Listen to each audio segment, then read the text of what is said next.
m'appelle Dominique Quellen, je suis poète, ou en tout cas j'écris de la poésie. J'ai longtemps été professeur en lycée, professeur de lettres de manière assez classique. Et puis à un moment donné, je suis parti et je me consacre maintenant à l'écriture de livres, à des résidences d'écrivains, à des ateliers d'écriture. Et puis également, les hasards de la vie ont fait, et les rencontres ont fait que je collabore aussi assez régulièrement avec des compositeurs.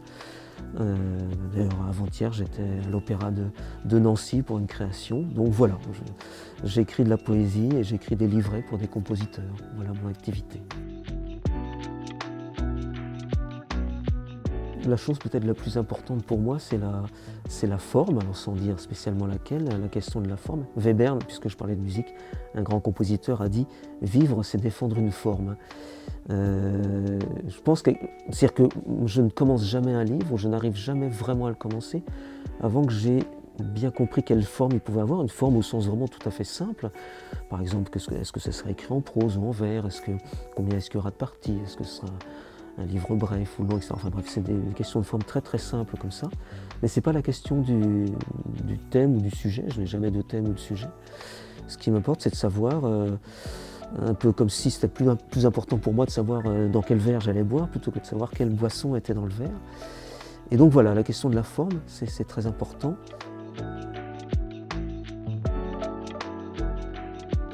Alors la question de l'adresse, c'est toujours une question très difficile. D'abord parce que quand on fait de la poésie, on sait très bien qu'il y a très très peu de lectorat. C'est d'ailleurs pas du tout récent. On dit oh, les gens ne lisent plus de poésie, ça a toujours été le cas. Même au 19e ou au 18e, la poésie était un genre soit secondaire, soit pas secondaire, mais réservé à une petite partie de la population. Donc ça, c'est pas la question du nombre. Alors après, il y a deux choses, je pense, dans votre question. C'est qui pense-t-on va pouvoir lire ce livre? Et puis, à qui est-ce qu'on pense s'adresser au moment même où on écrit? C'est-à-dire que quand on écrit, on ne s'écrit jamais uniquement à soi. Enfin, ça peut arriver quand on est adolescent, ou bien quand on tient un journal intime, par exemple. L'adresse à soi-même est tout à fait possible. Mais dès l'instant qu'on se place dans un genre littéraire et qu'on se dit bah, « tiens, un jour ce sera publié », c'est donc que forcément on ne s'adresse pas. Il y a des choses que je n'ai écrites que pour moi et que je n'ai jamais publiées, donc ça c'est logique. Et donc je me suis rendu compte assez récemment que finalement tout ce que j'écrivais, même si c'est peut-être un peu dissimulé pour les lecteurs ou les lectrices, enfin les lecteurs et lectrices que j'ai, il n'y en a pas non plus des quantités, finalement pour moi s'adressait à une seule personne.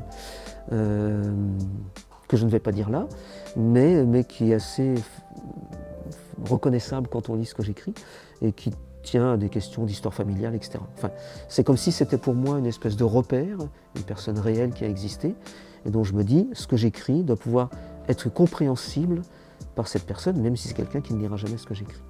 Bon, ça c'est la première partie de la question. Deuxièmement, ma foi, je pense que c'est tout à fait ouvert.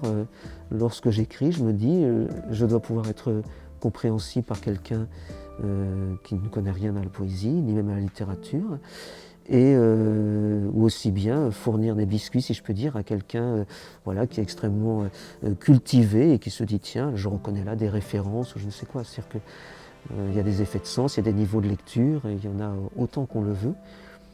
Et ça m'est arrivé par exemple dans une lecture publique à l'occasion de la sortie d'un livre, qu'à la fin, ben voilà, quelques personnes viennent me voir, et puis il y avait une jeune fille là, qui vient me voir, enfin une jeune fille qui avait peut-être, je sais pas, 17-18 ans, et qui me dit « Ah, votre livre, là, après je l'ai feuilleté, ça m'a donné envie d'écrire. » Ben voilà, ça c'est, j'écris volontiers pour des gens à qui ça donnerait envie d'écrire. Voilà. Comme ça, c'est une chaîne qu'on n'interrompt pas. Il n'y a pas vraiment un livre que j'aurais aimé écrire. En revanche, ce que j'aurais aimé faire, mais ce n'est pas le cas, et c'est de moins en moins le cas, enfin, je suis très admiratif des auteurs qui ont écrit un livre. Mais pas parce qu'ils sont morts après. Ils ont vécu, mais ils ont considéré qu'un livre, c'était juste ce qu'ils avaient à écrire. Et je trouve, pour moi, il y a une forme de perfection dans l'idée d'écrire un livre, si possible pas trop gros, un petit livre. Voilà. Donc laisser une petite trace, mais pas une trace trop, voilà, trop forte. Qui laisse une trace, laisse une plaie, a écrit Michaud quelque part. Donc voilà, j'aurais aimé avoir écrit un livre et puis aucun autre après.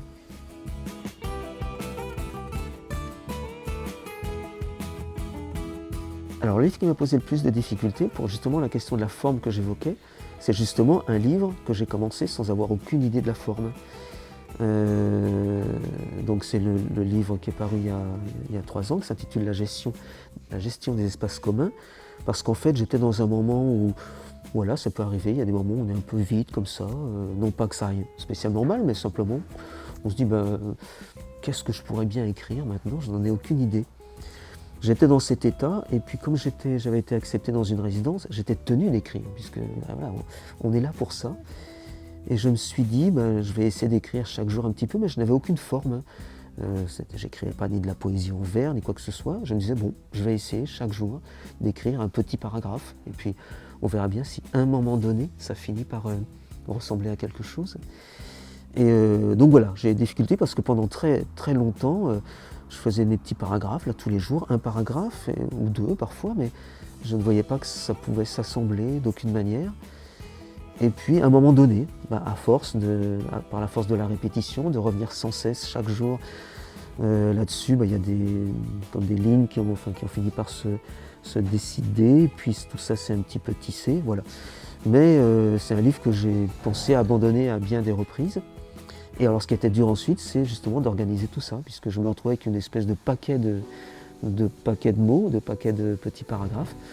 Comment faire en sorte que tout ça puisse avoir, pas forcément un début, une fin, parce que je ne suis pas un fanatique des débuts et des fins, mais qu'il puisse y avoir un cheminement qui permette de passer un peu, voilà. Un peu comme ça, c'est parfois dans les magazines, il y a des petits jeux comme ça où il y a des points qui sont répartis, puis il faut relier les points, puis ça dessine un animal ou je ne sais pas quoi.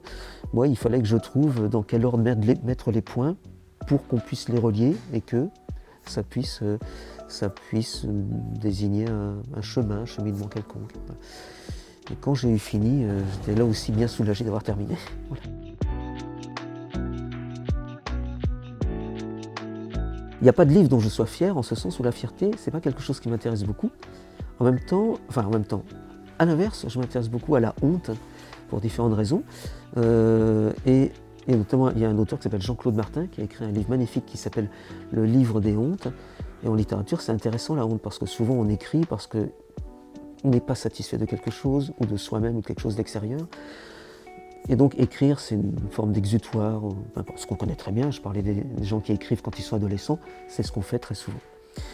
Et donc du coup, le plus fier, je ne peux pas dire, mais en revanche, il y a des livres qui m'ont permis de me débarrasser de certains pans d'un sentiment de honte. C'est peut-être un peu compliqué dit comme ça.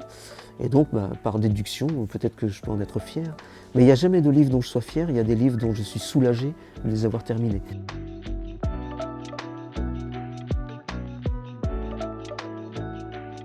Puis quand on est auteur, c'est qu'on ne sait jamais de quoi demain sera fait.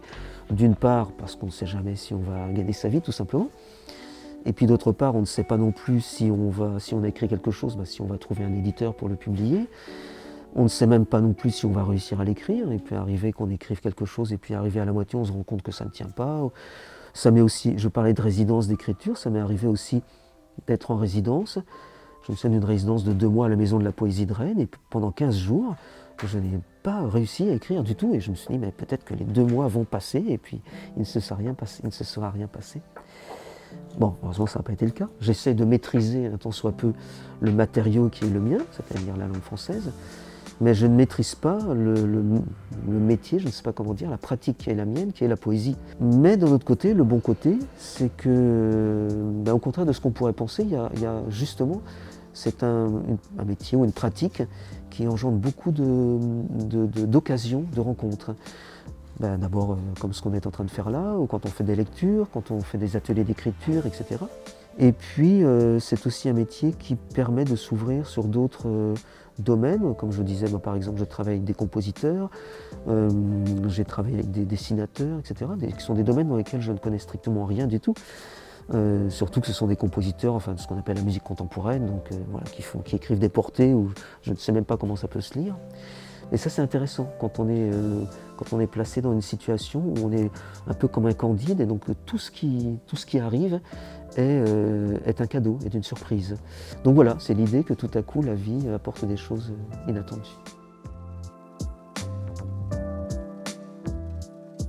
Alors un prochain projet, en fait, je suis là dans un projet que je suis en train d'écrire, Parce que je me suis rendu compte, je ne sais pas pourquoi, mais que très, très souvent quand j'écris, ça devient des triptyques. C'est-à-dire que très souvent mes livres vont par trois.